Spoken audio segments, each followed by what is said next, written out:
नमस्कार मित्रों, मैं आपका मित्र दीपक तनेजा आप सभी का स्वागत करता हूं आपके सबसे लोकप्रिय चैनल योर काल चक्रा में। मित्रों, हम आज फिर सुशांत जी के साथ बैठे हैं एक नई वीडियो की रिकॉर्डिंग के लिए। आज का विषय भी बहुत ही महत्वपूर्ण और बहुत ही इंटरेस्टिंग है। चंद्रमा की दशा जब शुरू होती है तो व्यक्ति के जीवन में क्या महसूस होता है, कैसा महसूस होता है, इसके विषय में वो आज हमें बताने वाले हैं। मैं आप सभी के सहयोग से उनका स्वागत करता हूँ।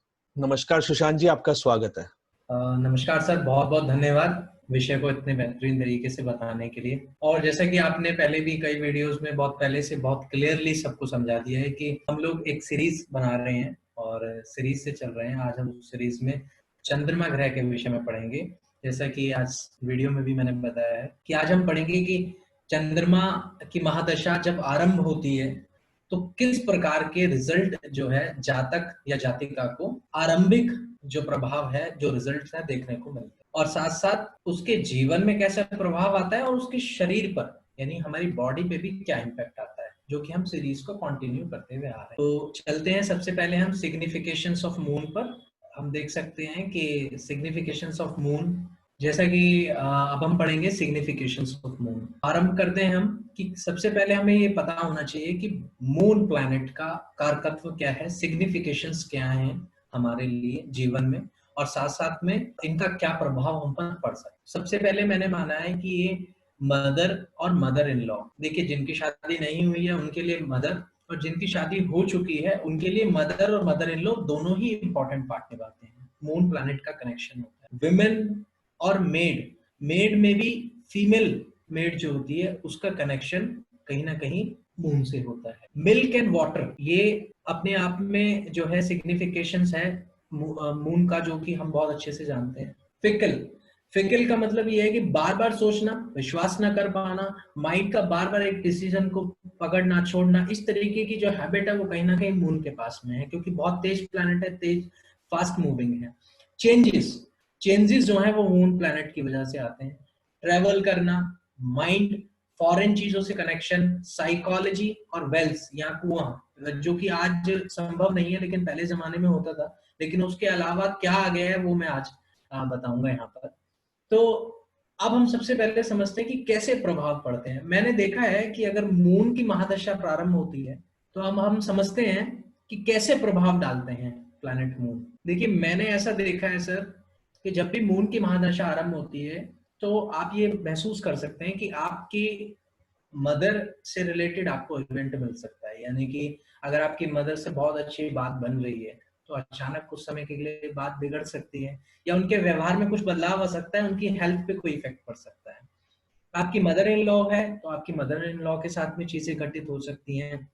अचानक कोई भी प्रभाव पड़ सकता है। अब ये प्रभाव सकारात्मक है या नकारात्मक, ये निर्भर करता है आपकी कुंडली के पूर्ण विश्लेषण पर। हाँ, ये है कि प्रभाव हमें रिजल्ट उस व्यक्ति से रिलेटेड मिलते हैं। इसके साथ साथ में मैंने देखा है वुमेन एंड मेड। यहाँ पर मैं ये कहना चाहता हूँ कि अगर आपके घर में फीमेल मेड काम कर रही है तो मैंने ये अनुभव किया है कि जैसी महादशा शुरू होती है तो अगर आपका कनेक्शन उससे नहीं है, मीन्स ये है कि आप एक बहुत बिजी शेड्यूल्स में रहते हैं या उसमें, तो अचानक मून के प्लैनेट आते ही तो आपका कनेक्शन मीन्स आपकी काइंडनेस, आपकी भावना और आपका मतलब चीजों को समझना, उसके वर्क को देखना, इस तरह की नोटिसिंग पावर आपको आनी शुरू हो जाएगी। आपकी मेड की कॉन्वर्सेशन आपको पता चलेगी कि ये सब चीजें चल रही हैं सडनली। वो एक मून की स्टार्टिंग इफेक्ट है। या आपकी मेड प्रॉब्लम करने लग जाएगी, कुछ इस तरीके का जो एक्शंस है वो कहीं ना कहीं मून प्लैनेट से मिलता है। विमेन का मेरा यहाँ पर अर्थ ये है कि आपके जीवन में कोई विमेन आ सकती है, यानी कि वो कोई गाइडर भी हो सकती है, कोई गाइडेंस देने वाली भी हो सकती है, कोई और विमेन भी हो सकती है, लेकिन कोई भी वुमेन जो शादीशुदा है उसका संबंध कहीं ना कहीं मून से है। तो इस तरीके की विमेन का कनेक्शन भी आपकी लाइफ में आ सकता है अगर मून की दशा आरंभ हो रही है। उसके बाद में मैंने एक सिग्निफिकेशन लिखा है मिल्क एंड वाटर का। यहाँ पे मुझे ये अर्थ समझाना है कि मैंने ये देखा है कि जब मून की महादशा आरंभ होती है तो आपके घर में जो आपकी छत के ऊपर पानी की टंकी रखी हुई है उसका कॉन्टिन्यूसली 3-4 डेज से पानी ओवरफ्लो होना आपके कॉन्शियस होने के बावजूद, ये कहीं ना कहीं मून प्लैनेट की आने की इंडिकेशन हो सकती है। क्योंकि ये जो प्लैनेट्स होते हैं, जैसा कि मैंने बताया कि आपकी लाइफ में एंट्री करने की कोशिश करते हैं, बस आपकी नजर होनी चाहिए कि ये किस तरीके से आ रहे हैं, क्योंकि वाटर का कारक है।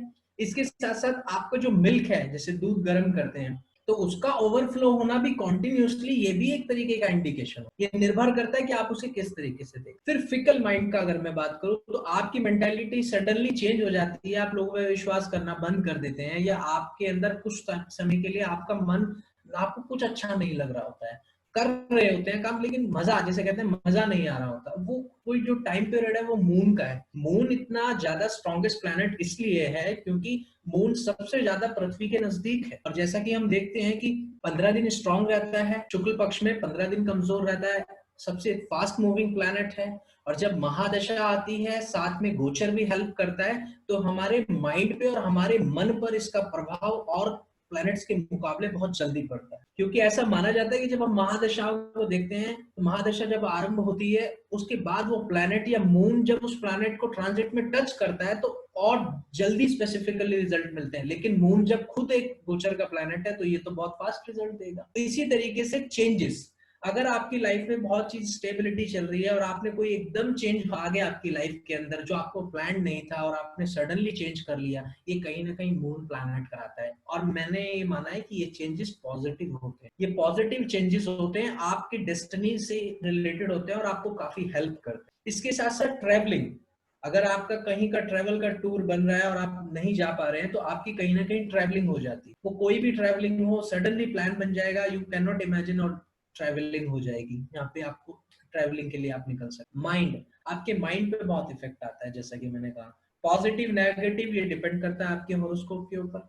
लेकिन हाँ, आपके माइंड में चेंजेस आने शुरू होते हैं, आपके थिंकिंग ऑर्डर में चेंजेस आने शुरू होते हैं, आप चीजों को देखने का प्रोस्पेक्टिव कहीं ना कहीं चेंज होता है। ये प्लैनेट मून का कनेक्शन। फिर एक यहाँ पे सिग्निफिकेशन है फॉरेन, आपका कनेक्शन सडनली फॉरेनर्स से हो जाना, उनसे बात शुरू हो जाना, चाहे फेसबुक, चाहे यूट्यूब, चाहे इंस्टाग्राम, कहीं पे भी कनेक्शन में आपको एप्रिसिएशन भी मिल सकता है किसी कॉर्नर से, अचानक आपके किसी पोस्ट के ऊपर या आपके किसी भी चीज के ऊपर। लेकिन वो कनेक्शन जो है वो कहीं ना कहीं मून प्लैनेट से आता है। और फॉरेन से रिलेटेड आपका वर्क शुरू हो सकता है, फॉरेन ट्रेड कर सकते हैं, कुछ भी फॉरेन से कनेक्शन आपका मून प्लैनेट से के आरंभ होने पर हो जाता है। फिर मैंने एक यहाँ पे सिग्निफिकेशन दिया है साइकोलॉजी का। साइकोलॉजी का अर्थ यह है कि आपका रुझान या आपकी रुचि लोगों को पढ़ने में और लोगों के व्यवहार को पढ़ने में अचानक से बदलनी शुरू हो जाएगी। या आप अपने घर में बैठे बैठे इस तरीके की बात करनी शुरू हो जाएंगे कि जी वो वाला आदमी का व्यवहार ऐसा नहीं ऐसा है। जब आप ये शब्द इस्तेमाल करना शुरू करते हैं कि उसका थिंकिंग ऐसा है या उसकी माइंड सेट ऐसा है या वो इस तरीके से बिहेव करता है, तो कहीं ना कहीं आप साइकोलॉजी में घुस रहे हैं। तो यानी आप मनोविज्ञान किसी के बारे में जानने की कोशिश कर रहे हैं, तो मून प्लैनेट आपको उस तरफ लेकर जाए। फिर यहाँ पे एक सिग्निफिकेशन है वेल्स, कुआं। अब कुआं यहाँ पर आमतौर पर आप देखने को तो मिलता नहीं है शहरीकरण में, लेकिन ये मैंने देखा है कि कुएं के तौर पर अब हम लोग अपने घर में आरओ सिस्टम लगवा लेते हैं, जहाँ पे पानी रख लेते हैं और वहां से पानी लेते हैं। वो कुआं ही है एक तरीके से, मेरा मानना है। जब आपका आरओ सिस्टम एकदम सडनली खराब हो जाए या आपको लग रहा है कि 2-3 दिन बिना किसी इशू के प्रॉब्लम है, तो आप अगर आपकी मून की महादशा आप चेक करें, अपने घर में किसी की मून की महादशा आरंभ हो रही है, या अपने से कनेक्ट कर सकते हैं, क्योंकि ये कहीं ना कहीं जो है चंद्रमा का कारक है, मैंने माना है, क्योंकि वाटर होल्ड करता है। फिर इसके यहाँ पर मैंने एक चीज और देखी है कि ऐसा भी मैंने अनुभव किया है कि यदि आप अपने नेटिव लैंड से दूर रह रहे हैं, अगर आप अपने नेटिव लैंड से बहुत दूर रह रहे हैं, आपका आपके मदर से कोई कनेक्शन नहीं है, बातचीत नहीं हो पा रही है किसी कारण से, या आप बहुत दिन से प्लान कर रहे हैं कि मुझे जाना है लेकिन आप जा नहीं पा रहे, अगर आप विदेश में हैं, तो ऐसा भी संभव हो जाता है कि महादशा आरंभ होती है कि आपका प्लान बन जाए कि आप अपने नेटिव लैंड पे कुछ समय के लिए आए, लंबे समय के लिए नहीं टिकेंगे, कुछ समय के लिए अचानक आ जाए, या आपका प्लान बन जाए फिर आप चले जाएं। तो मैंने ऐसा भी अनुभव किया है। हालांकि मून फॉरेन को दर्शाता है, लेकिन जब आप पहले ही बाहर हैं और मून प्लैनेट कनेक्शन में आता है, तो कहीं ना कहीं वो आपको फिर बैक पे लेके जा सकता है। तो इस तरीके का कनेक्शन, मदर से कनेक्शन, आपकी मदर से बात नहीं हुई इतने दिनों से, सडनली ऐसा फोन जो आपकी मतलब लाइफ में आपने बात करनी, बहुत से मतभेद होते हैं आपस में, वैचारिक मतभेद होते हैं, तो उसके कारण लोग बात करना बंद कर देते हैं। तो ये आरंभ होना मदर के विषय में, ये सारे सिग्निफिकेशन देखने को मिलते हैं। अब हम देखते हैं कि हमारे शरीर के ऊपर और हमारी बॉडी के ऊपर किस तरीके से सिग्निफिकेशन आते हैं। तो जैसा कि हमने देखा मून प्लैनेट को एक तो लेफ्ट आई का यानी कि हमारी उल्टी आंख का जो है कारकत्व दिया गया है। इसके साथ साथ काल पुरुष की कुंडली के अनुसार अगर हम देखें तो चौथे घर के अंदर चंद्रमा की कर्क राशि पड़ने से चेस्ट का भाग, जो इतना हिस्सा हमारा चेस्ट का होता है, ये कहीं ना कहीं चंद्रमा के ब्लड सर्कुलेशन, मैं ब्लड का कारक नहीं कहूंगा, ब्लड का जो सर्कुलेशन की जो स्पीड है, क्योंकि चंद्रमा मूविंग प्लैनेट है, फास्ट मूविंग है, इसका कनेक्शन चंद्रमा से होता है। प्लेसमेंट ऑफ अ प्लैनेट हम देखेंगे हॉरोस्कोप के अंदर, राशि देखेंगे, उस राशि और वो राशि और घर से रिलेटेड, हाउस से रिलेटेड, जहां चंद्रमा प्लेस्ड होगा उस व्यक्ति से रिलेटेड रिजल्ट मिलने आरंभ हो सकते हैं चंद्रमा की दशा में, और उस राशि के भाग जो शरीर में है उससे संबंधित रिजल्ट। लेफ्ट आई से मैं थोड़ा सा बताना चाहूंगा कि आपके लेफ्ट आई में सेंसेशन होना, और ऐसा भी हो सकता है कि आपको चश्मा लग जाए, क्योंकि चश्मा दोनों आंखें खराब होने पे कभी नहीं लगता, आपकी एक आंख की जो रोशनी कम होती है या उसके कारण ये हमेशा होता है।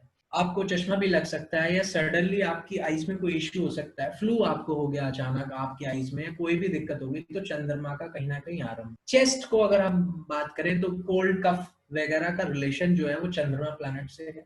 सडनली कोल्ड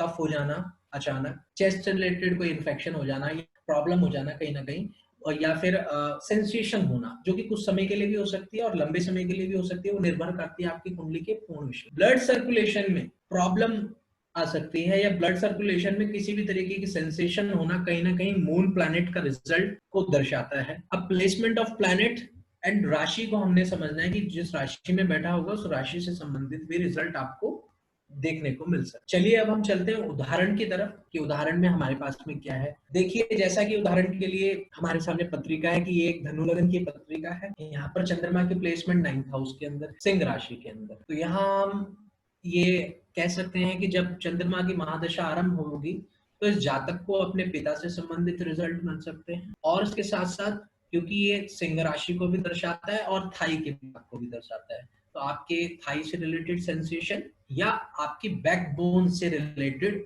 सेंसेशन या बैकबोन या स्टमक से रिलेटेड आपको रिजल्ट मिल सकते हैं, क्योंकि स्टमक का फ्रंट भाग तो हम सिंह राशि और कन्या राशि के आसपास लेते हैं, लेकिन बैक आई थिंक सिंह राशि से कनेक्टेड होता है। इसके बाद में 9th हाउस, जैसे मैंने बताया कि फादर से रिलेटेड रिजल्ट मिलते हैं, तो इस तरीके से हम कनेक्ट कर बता सकते हैं। पॉजिटिव या नेगेटिव ये डिपेंड करता है आपके हॉरोस्कोप के ऑन प्लैनेट एनालाइज। अब हम चलते हैं दूसरे उदाहरण की ओर। जैसा कि हमें दिख रहा है दूसरे उदाहरण के अंदर हमारे पास वृश्चिक लगन की पत्रिका है, और यहाँ पर चंद्रमा की जो प्लेसमेंट है वो सेकंड हाउस। देखिए, सेकंड हाउस फैमिली का है, कुटुंब का है, तो आपकी फैमिली के अंदर सडनली इवेंट हो जाना या सडनली फैमिली इश्यूज क्रिएट हो जाना, या फैमिली में कोई भी किसी भी तरीके की हलचल या बातचीत होना, ये कहीं ना कहीं आपके चंद्रमा प्लैनेट के आरंभ होते ही आपको उस तरीके का रिजल्ट मिल सकता है। इस पत्रिका के एग्जाम्पल के अनुसार यहाँ पर हम देखेंगे कि ये धनु राशि है, और भाग देखें कालपुरुष के अनुसार तो ये गले का भाग है, गले के आसपास का भाग है, तो आपके गले में या आपके गले के आसपास के भाग में इस प्रकार का रिजल्ट आपको देखने को मिल सकता है। कोई सेंसेशन हो सकती है, और थाई से रिलेटेड भी आपको रिजल्ट मिल सकता है। बाकी पूर्ण विश्लेषण के लिए आपको कुंडली पर ध्यान देना होगा, और उससे आप बहुत अच्छे से रिजल्ट जान सकते। बहुत बढ़िया, डिफरेंट, हमेशा की तरह टू द पॉइंट, बात बिल्कुल प्रिसाइज आपने करी, बहुत अच्छे से आपने एग्जांपल्स दिए हैं, बहुत अच्छे से एग्जांपल्स के बारे में बताया है। तो मेरा सभी से आग्रह रहेगा कि सुशांत जी के इस बेहतरीन वीडियो के लिए उनका मोबाइल नंबर और email address, website, YouTube, Facebook, ये सभी यहाँ मेंशन है। अगर आपको कोई उनसे संपर्क करना है किसी प्रकार का, तो डायरेक्टली आप उनको फोन करें, मोबाइल नंबर लेकर उनसे सीधी बात। नमस्कार।